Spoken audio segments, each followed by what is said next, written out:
अध्याय 8 अग्नि जन्म। बारिश के बाद की सुबह गांव में खास थी। कहीं नमी का सौंधापन, कहीं धान के पौधों की हल्की हरी घास और मिट्टी के घरों पर छिटकर आई रोशनी। इन सब के बीच गांव के एक पुराने घर में अजिंक्य आंखें बंद किए चुपचाप बैठा था। उसके शरीर में एक बेआवाज बेचैनी थी, गहरी सांसें और हाथों में कभी हल्की थरथराहट। उसकी माँ, जिसे गांव वाले हकीमिन के नाम से जानते थे, जड़ी बूटियों की टोकरी सहेज रही थी। उसने बेटे को ध्यानमग्न देखा। इतना ध्यान मत कर, थोड़ा उड़ फिर ले, वह बोली। मगर अजिंक्य के मन के भीतर उस वक्त सवाल ही सवाल थे। क्या मेरे भीतर वास्तव में कुछ खास है? क्या ये भीतर की बेचैनी सिर्फ डर है या कुछ और? पिता की कई बातें उसके जहन में घूम गईं। सच्चे योद्धा को बाहर नहीं, अंदर की आग पहचाननी होती है। तभी भीतर कहीं हल्की सी गर्मी की लहर दौड़ गई। पहली बार उसे अपना पूरा वजूद भीतर से हल्का, अलग और जागृत लगा। अचानक दरवाजे पर जोरदार दस्तक हुई। गांव का सरपंच आया। हकीमिन, जल्दी चलिए, तालाब के पास मोहन को सांप ने काट लिया है। अजिंक्य की माँ और वह फौरन दौड़ पड़े। भीड़ के बीच दर्द से कराहता मोहन पड़ा था। माँ ने जड़ी बूटियों की सहायता से उसका इलाज शुरू किया, मगर जहर तेज था। डर और घबराहट के बीच पहली बार माँ हिचकी और मोहन के करीबी डर के मारे बदहवास थे। अजिंक्य आगे बढ़ा। माँ, मुझे करने दो। हकीमिन ने पहले कभी बेटा ऐसे खुद आगे बढ़ता नहीं देखा था। अजिंक्य ने माँ से सीखी जड़ी शीर्णा मंजरी कुचल कर मोहन के घाव पर लगाई। अपनी हथेली उस पर रखी और आंखें बंद कर ध्यान लगाया, जैसा पिता ने सिखाया था।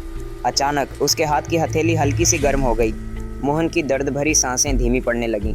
भीड़ हैरान। अरे, इस बालक के हाथ में तो आग है। माँ की आंख में आंसू और मुस्कान दोनों थे।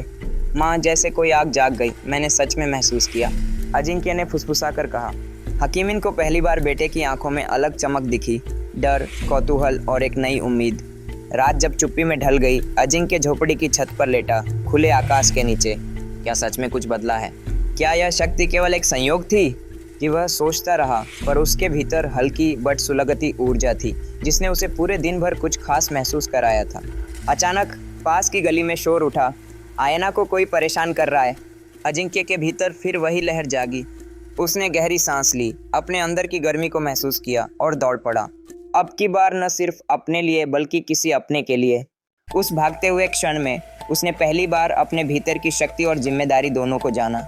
उस रात घबराहट, डर और सफलता के इस मिश्रण ने उसका आत्मबल जगा दिया था।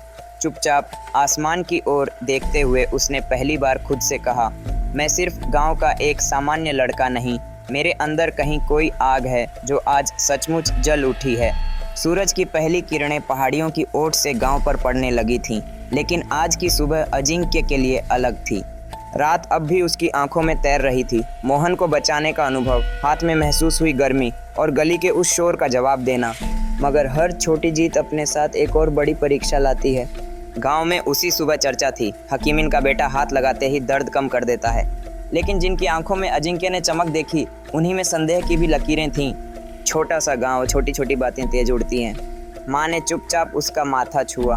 अब वक्त है सीखने का, लेकिन जो भीतर है उसे बाहर लाने के लिए सही राह और सही मार्गदर्शक चाहिए। सपनों में उलझे रहना आसान है, सीखकर जीतना मुश्किल। अजिंक्य का मन बेचैन था। अब तक उसने माँ से जड़ी बूटियों की बातें, प्राथमिक उपचार और ध्यान के छोटे छोटे अभ्यास ही सीखे थे। लेकिन भीतर की आग अचानक प्रज्वलित हो जाए, इसका रहस्य उसके पास नहीं था। उस दिन दोपहर को गांव में एक अनजान साधु आया। गेरुए वस्त्र, लंबी दाढ़ी और आंखों में गहराई। लोग उसे गुरुदेव सोमेश कहते थे। वे गांव की चौपाल पर आए और बोले, जिसमें भीतर की लपट हो वही असल योद्धा बन सकता है। तत्वों की विद्या, बिना गुरुवार का चमत्कार तगड़ी आग देता है, लेकिन बिना ज्ञान के वही आग तबाही ला सकती है। अजिंक्य की माँ उसे गुरुदेव के पास ले गई। साधु ने अजिंक्य की हथेली को देख आंखों में झांका। इस बालक के भीतर तत्व ऊर्जा है, लेकिन इसकी दिशा बिगड़ सकती है। गुरुदेव सोमेश ने चुनौती दी, अगर सच्चा छात्र बनना है तो 3 कार्य कर। 1, नदी के पार भटकती काली बकरी को लाए। 2, बिना बताए गांव के दादा की आती सांसों को सहज कर। और 3, एक दिन खुद को हरा कर दिखा। अजिंक्य दिन भर नदी के किनारे दौड़ता रहा, बकरी की फुर्ती और अपने डर के बीच हार जीत की लकीरें खोजता रहा। कभी बकरी फिसल जाती, कभी उसका पैर कांपता। शाम होते होते मिट्टी में लथपथ वो थक कर बैठ गया। वहीं डूबते सूरज में उसका मन फिर भीतर झांका। 5 मिनट शांति से आंखें मूंद लीं, भीतर की ऊर्जा को महसूस करने की कोशिश की। कुछ क्षणों के लिए धड़कन थमी सी लगी और अचानक पास झाड़ी में छिपी बकरी अपने आप उसके पास आकर खड़ी हो गई। अजिंक्य मुस्कुराया। शायद डर और बेचैनी से आगे बढ़ते ही भीतर की शक्ति असर दिखाती है। वापस आकर उसने दूसरा कार्य किया। गांव के दादा गर्मी से बेहाल थे। अजिंक्य ने माँ से सीखी जड़ी बूटी और अपनी हथेली की ऊष्मा से दादा के माथे को शांत कर दिया। माँ के चेहरे पर अद्भुत गर्व दिखा। तीसरा कार्य खुद को हराना सबसे कठिन था। रात को एकांत में सोने से पहले वह अपने डर, अपनी असफलता और भ्रम का सामना करने बैठा। कोई जादू नहीं हुआ, बस आंखों की कोर से आंसू निकल आए। लेकिन आज उसने स्वीकारा, मैं डरता हूँ, मुझे अब समझना है।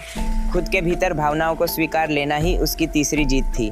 अगली सुबह गुरुदेव सोमेश ने उसे पास बुलाया। जीत डराने में नहीं, खुद के डर को अपनाने में है। आज से मैं तुझे अपनी शरण में लेता हूँ। असली शक्ति तभी मिलेगी जब भीतर की कमजोरियों को गले लगाएगा। अजिंक्य मुस्कुराया। गुरु मिल गया था।